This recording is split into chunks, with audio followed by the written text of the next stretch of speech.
accused again. The latest charges for the convicted sex offender known as the TriMet Barber as he faces a possible life sentence. Down to 3. We'll meet the remaining candidates vying to be the next superintendent of Portland Public Schools.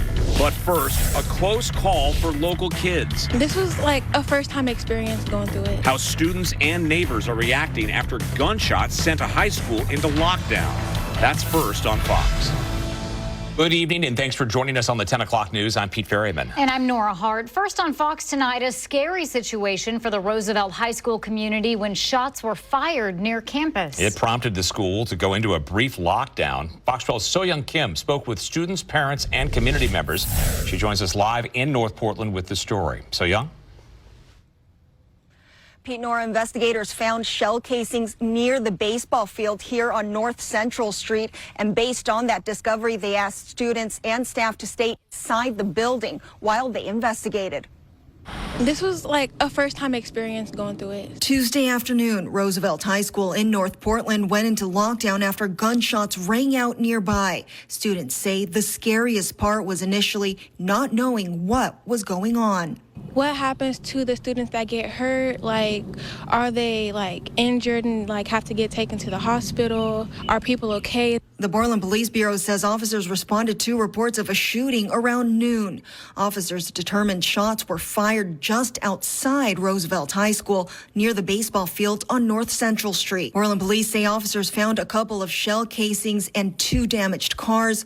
One car was struck by gunfire and a second car appeared to have been hit by a suspect's car leaving the area.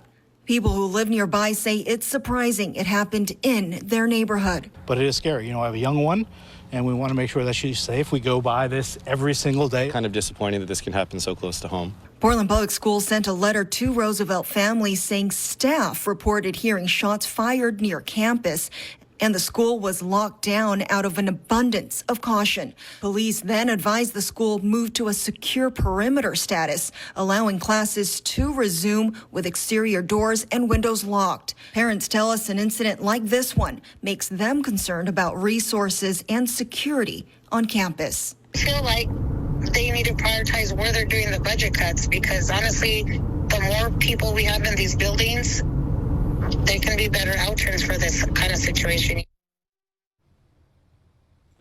Police say there are no reports of anyone being shot at this time and say the enhanced community safety team has been notified. Live in North Portland, Soyoung, Fox 12 Oregon. A frightening situation, to be sure. Soyoung, thank you. Meantime, we are learning more about a series of attacks in southeast Portland that ended with 1 person shot and 2 others stabbed. And we're hearing from one of the victims. We first told you about this last night at 10. Portland police say officers responded to a shooting last Wednesday night near Southeast 103rd and Clinton Street. According to court documents, 29-year-old Tyler Price had shot his brother's friend in the shoulder and then pointed the gun at his brother's girlfriend. Police say Price then confronted 2 neighbors, slashing one woman's hand with a knife and menacing the other person with a knife. After that, Price is accused of running from police and stabbing another neighbor in the neck. We spoke with that neighbor who wants to remain anonymous. He says it all happened while he was taking his dog for a walk. It happened so quick, you don't even have time to think about it. So I didn't realize, it took me a moment to realize what had happened. And at that point, I'm kind of fighting him off with the only thing I had, which was a water bottle. And police then tased and arrested Price. He appeared in court today on more than a dozen charges, including attempted murder and assault. Despite the alleged attacks, no one was seriously hurt. An overnight shooting at a Southeast Portland apartment complex left neighbors frightened for their lives and a teenage girl hurt. Portland police say they were called to the Park Lane Apartments on Southeast 124th Avenue just after midnight this morning. They say they found a teenage girl with a minor gunshot wound to her leg. She was taken to the hospital for treatment. People we spoke with described seeing masked men and hearing dozens of gunshots. One neighbor who wanted to remain anonymous tells us he saw much of what happened through his window.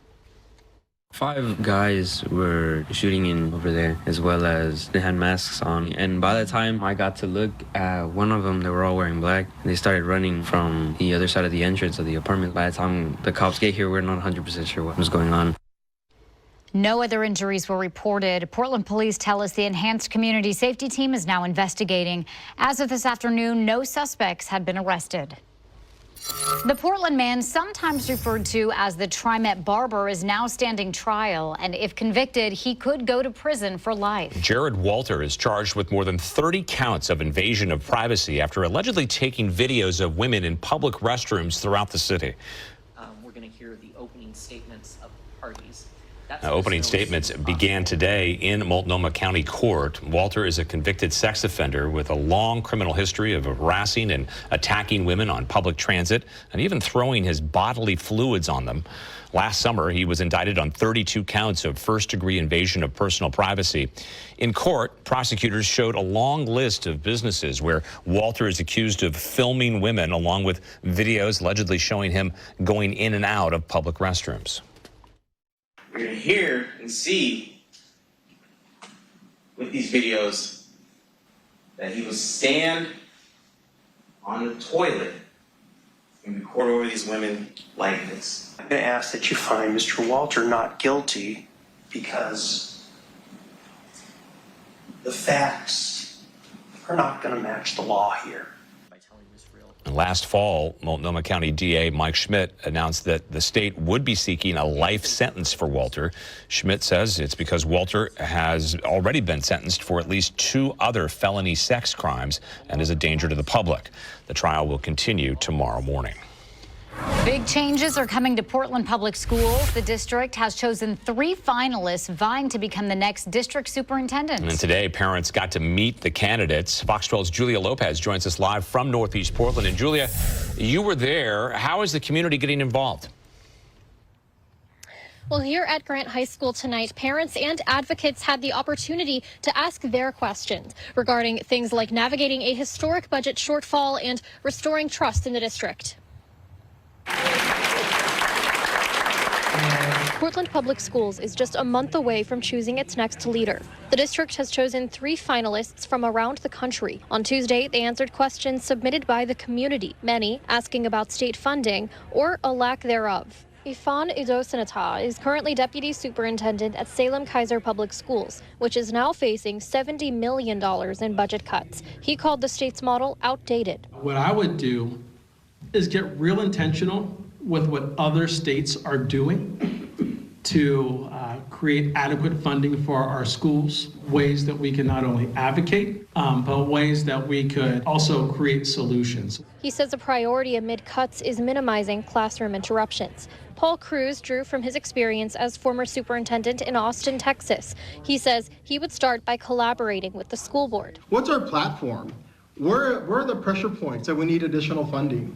Where are we losing funding? Where can we gain funding? And let's study the organization so we develop that platform. Cruz says one of his most important values is fostering trust, something teachers have said is lacking.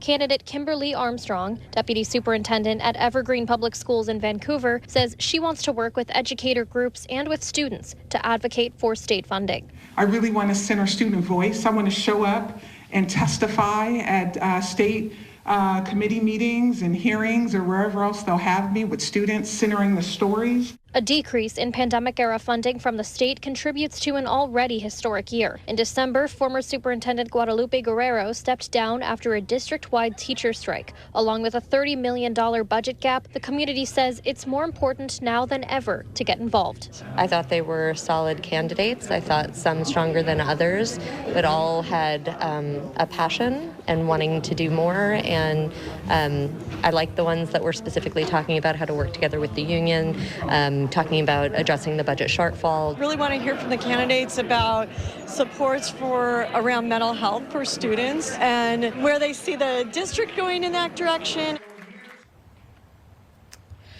PPS tells us that after reviewing community feedback received tonight and extensive interviews over the next few days, they plan to announce the new superintendent by mid-June. For now, reporting live from Northeast Portland, Julia Lopez, Fox 12 Oregon. Okay, Julia, thank you. All right, Mr. Mark Nelsen is going to educate us on the forecast now. Here's what I like. What do you see in the distance there? Some clouds. Well, also a little bit of daylight left over in the distance in between the clouds. Isn't that There's great? a break in the clouds that Mark is pointing out to us. 10 p.m. we have fading daylight. So we are in the latest sunsets of the year, the most light that we get any time of the year. So yeah, we had some showers today. Now, some of you had almost no showers. Others just got dumped on this evening. And in fact, we still have some showers going on out near in the Cascade foothills. See how they keep developing? We'll go back a few hours here.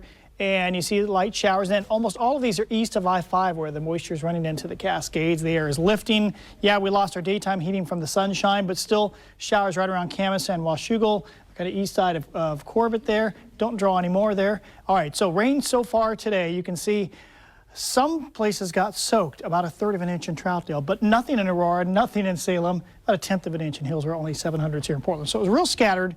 But yeah, I know some of you did get dumped on in between some of these rain gauges here. All right, so tomorrow morning, now I don't have the interval, I can't do just intermittent wipers here, so just picture intermittent wipers. They're not really going constantly like this. I think there'll be a few scattered showers around for your morning commute. It's not umbrella worthy, that's for sure. 7-day forecast though, we got plenty of warm and dry weather, but also a nice soaking for our lawns and gardens. I think it's a perfect mix of late May and early June weather. We'll talk about that in our first alert forecast on the way. Devastating damage. We'll hear from victims still in shock after a deadly outbreak of tornadoes in Texas. Major changes are on the horizon. A deeper look into the proposals on the table to renovate or replace Portland's iconic Keller Auditorium. And later, risking it all for cheese. The annual tradition that has people throwing caution to the wind and flinging themselves down a muddy hill. You're watching the 10 o'clock news. First, live, local,